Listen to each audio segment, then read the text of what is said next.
অন্য দেশের হস্তক্ষেপ থেকে বাংলাদেশকে মুক্ত থাকতে হবে। চীনা রাষ্ট্রদূত খুবই ইঙ্গিতপূর্ণ একটি বক্তব্য কিন্তু দিয়েছেন যে অন্য দেশের হস্তক্ষেপ থেকে বাংলাদেশকে মুক্ত থাকতে হবে। এমন কথা কেন বললেন?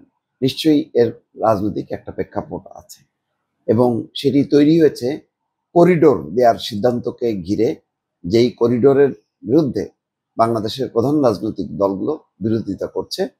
বিএনপি, জামাত সহ অন্যান্য রাজনৈতিক দলগুলো উদ্বেগ উৎকণ্ঠা প্রকাশ করছে। তারা মনে করছে এই মানবিক করিডোর সম্ভবত মার্কিন যুক্তরাষ্ট্র বা পশ্চিমাদের স্বার্থে করা হচ্ছে।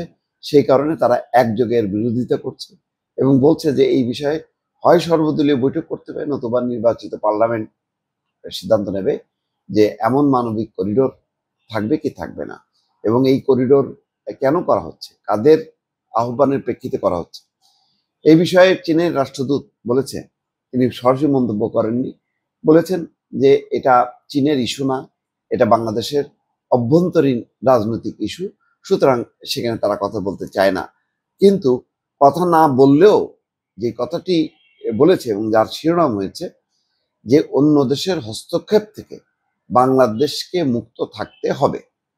তো কেন এই কথাটা আসলো? কথাটা নিশ্চয়ই একটা প্রেক্ষাপট আছে, যে বলছে যে নিজেদের বিষয়ে স্বাধীনভাবে সিদ্ধান্ত নিতে হবে বলেও মন্তব্য করেছেন বাংলাদেশে নিযুক্ত চীনা রাষ্ট্রদূত ইয়াও ওয়েন। বৃহস্পতিবার বাংলাদেশের সঙ্গে সম্পর্কের 50 বছর পূর্তি উপলক্ষে আয়োজিত এক অনুষ্ঠানে এসব কথা বলেন। এ সময় ইয়াও ওয়েন বলেন, পরিস্থিতি শান্ত করতে উভয় দেশকে কাজ করতে হবে, কমাতে হবে উত্তেজনা। তিনি জানান, এমন সংকটময় সময়ে চীন সবসময় সত্যের পক্ষে থাকবে, একই সঙ্গে বাংলাদেশের সার্বভৌমত্ব রক্ষায় পাশে থাকবে তার দেশ।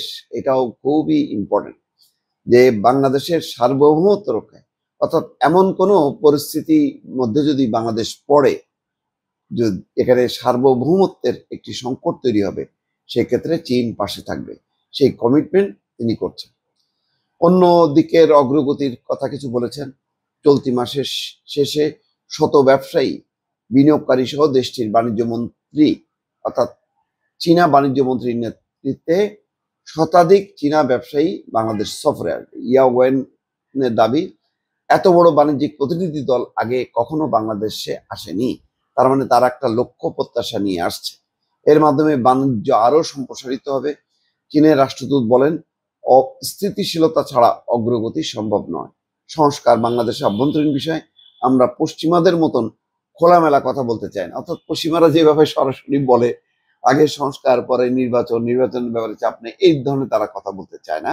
তবে বাংলাদেশের সার্বভৌমত্বের ব্যাপারে চীন পাশে থাকবে, এই ইঙ্গিতটা খুবই গুরুত্বপূর্ণ। যখন ভারত বারবার ছোবল মারছে বাংলাদেশের সীমান্ত অঞ্চলে, যখন করিডোরের মতন অত্যন্ত স্পর্শকাতর বিষয়ে বাংলাদেশ কথা বলছে বা মানে নীতিগত সম্মতি জানাচ্ছে, তখন কিন্তু চীনের এই বক্তব্য অত্যন্ত প্রাসঙ্গিক বলে এবং ইঙ্গিতপূর্ণ বলে মনে করছেন অনেকে। ভালো থাকবেন। আল্লাহ হাফেজ।